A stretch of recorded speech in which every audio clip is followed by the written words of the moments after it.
Morning with President Donald Trump, who has spent his first week in office cracking down on illegal immigration.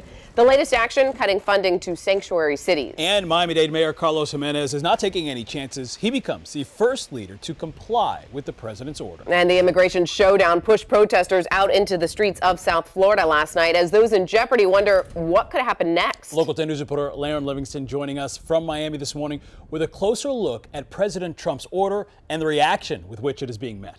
Last night, praise came to Mayor Gimenez from President Donald Trump. It was the last thing he tweeted last night, praising him for changing the county's stance after Donald Trump, of course, issued those executive orders. But not everyone feels that those changes that the president and the county mayor are proposing are praiseworthy.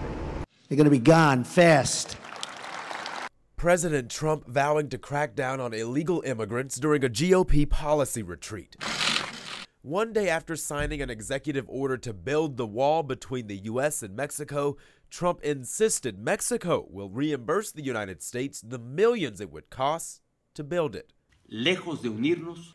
Mexico's president denied that assertion and took to Twitter, announcing the cancellation of his upcoming White House meeting. President Trump later claiming that decision was mutual. The president of Mexico and myself have agreed to cancel our planned meeting scheduled for next week.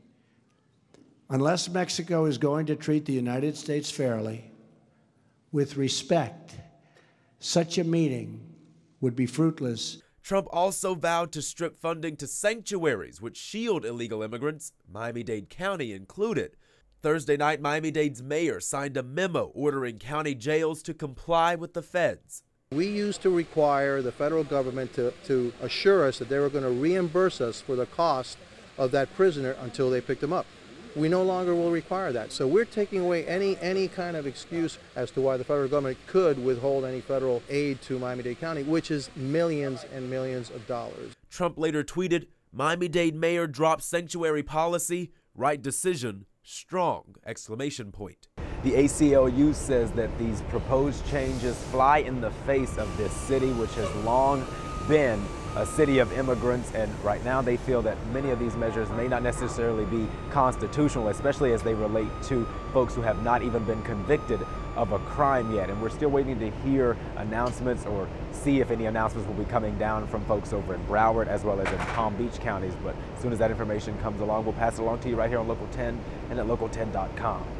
In Miami, Lauren Livingston, Local 10 News.